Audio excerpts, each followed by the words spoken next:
Alright, hello guys, welcome back to Fully Focused Films, thanks for stopping in. I was going to get dressed up a little bit nicer for this video today, but well, I couldn't be bothered.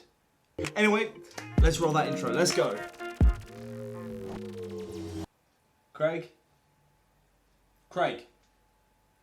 Oh, for Christ's sake. Craig, roll the bloody intro.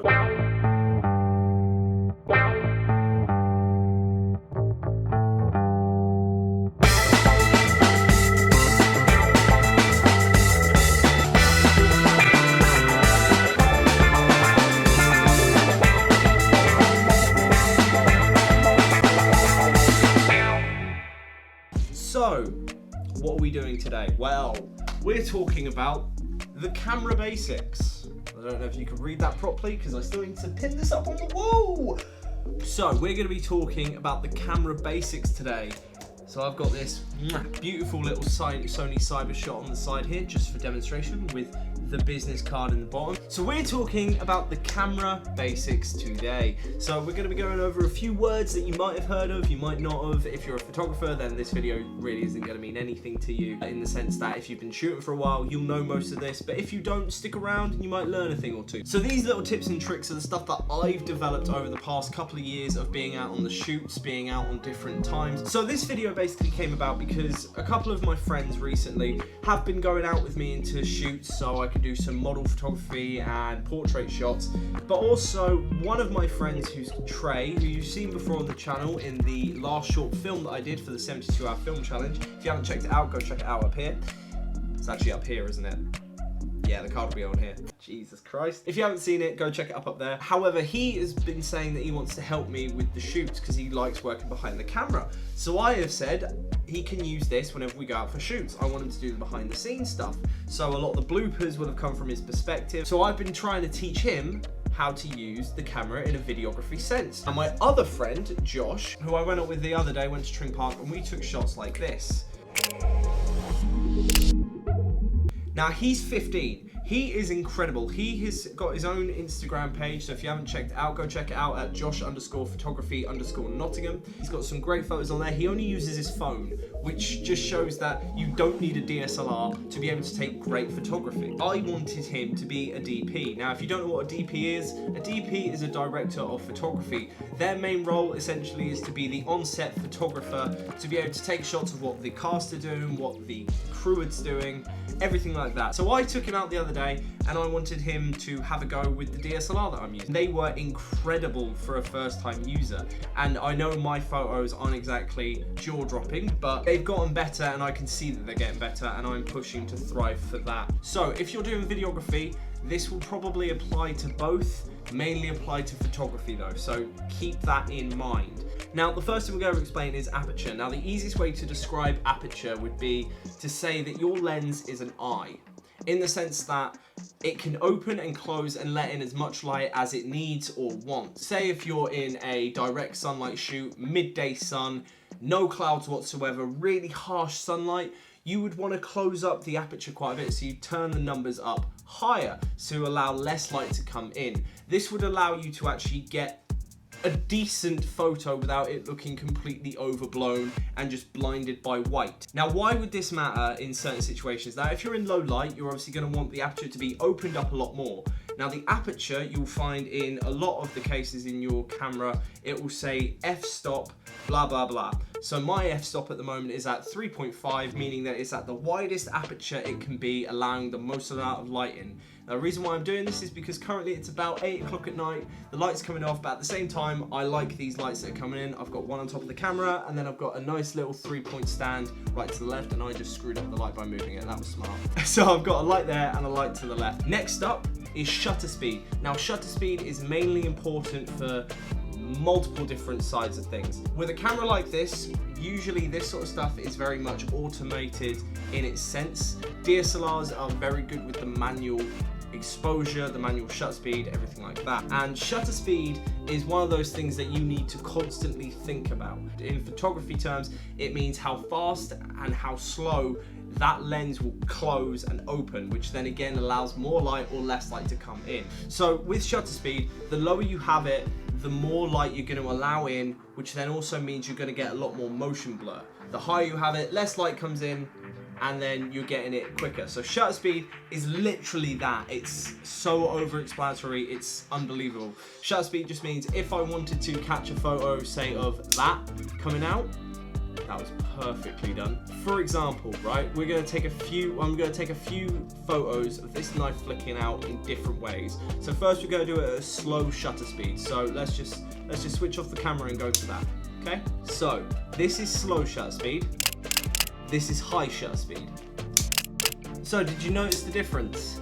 Of course you did. The slower the shutter speed, the more motion blur there was. You could see it go from here to here to here, and everything was blurring. And also because my hand was moving, there was also motion blur down here. Whereas with the high shutter speed, you got just that. You barely saw it move. You saw it here and then you saw it up. That was it. There was nothing else you could have seen possibly about that shot. And that all depends on the shutter speed you get, so you need to be ready in certain situations. So say in a situation where you want to capture a bird flying through the air, you're going to want that shutter speed really high to allow barely any motion blur so you can get a really nice detailed look of the bird. And that's where pre-planning comes in. Now the only issue you might have with shutter speed is the fact that the faster it opens and closes, the less light will get in, making the image darker. So even though I had my aperture to 3.5, which is the highest and the widest that I can go, there wasn't enough light coming in those 125ths of a second. However, one way to cure that issue then is, by the way, this is a really nice segue into this, is ISO. Now ISO, again, simply put, is fake lighting. So for example, let's have a look at these lights at the moment. These lights are lovely. My ISO is at 100. Now my ISO goes up to, I think, 128,000. Let's just have a look really quickly. That's currently on auto. Let's keep going, let's keep going, let's keep going. Oh, that's still going. 25,600 my ISO goes up to. So at the moment, my ISO is set to the lowest possible it can be. And the reason why I've done that is because it allows less grain into a video itself. Now, fake lighting is amazing. It is an incredible feature, especially when you're doing late night photography. It allows the camera to see what usually it would not, without usually affecting the camera. Now, the only issue is you go quite high, you're gonna start to get grainy effects, especially if it's pitch black. You're not gonna be able to see much. It'll be really grainy, really noisy. Sometimes that can really work for a photo. If I find that a photo is really grainy, depending on the type of photo, I might swap it to black and white. It fares for it a lot more and it can save a photo. When using high amounts of ISO, there is a very big issue where, depending on the camera you have, if it's not equipped very well for low light videography or photography, then it's going to create these really grainy photos. You have to be careful because the ISO then works to a point where the best, I think the highest I'm willing to go with ISO is 6,400, depending on the situation. I don't particularly like doing it because I don't really have that many external batteries or external lights that I can use. So I sort of frown upon it. When I was doing the Halloween shoot for the Rett Syndrome company last year on October 31st, which was absolutely incredible. Obviously, it's a Halloween shoot, so a lot of it's going to be going on at night. Also, if you haven't checked out that promotional video yet, go and check it up here. It was really fun to make. I never really made a behind the scenes video because there just wasn't, it was too dark.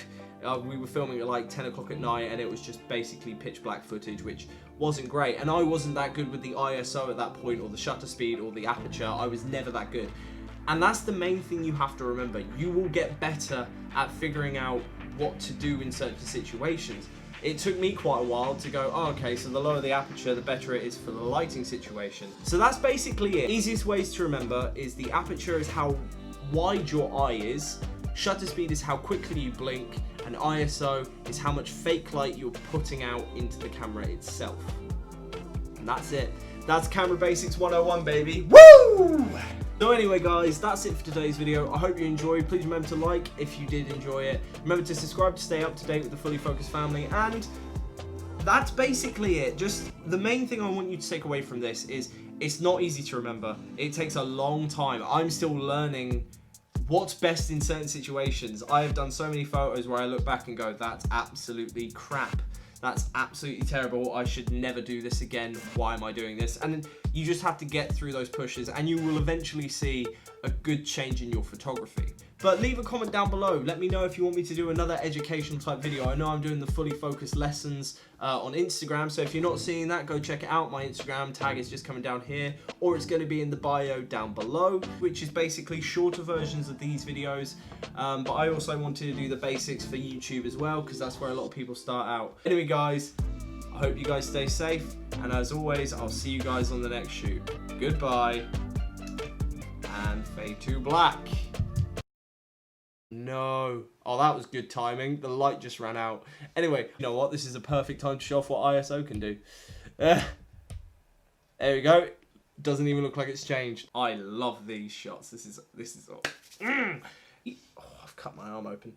I've literally, it's only a tiny little nip, but when I was playing with this, I was trying to open it, didn't realize my arm was right next to it, and it just crunched. And check the video up here. It's good.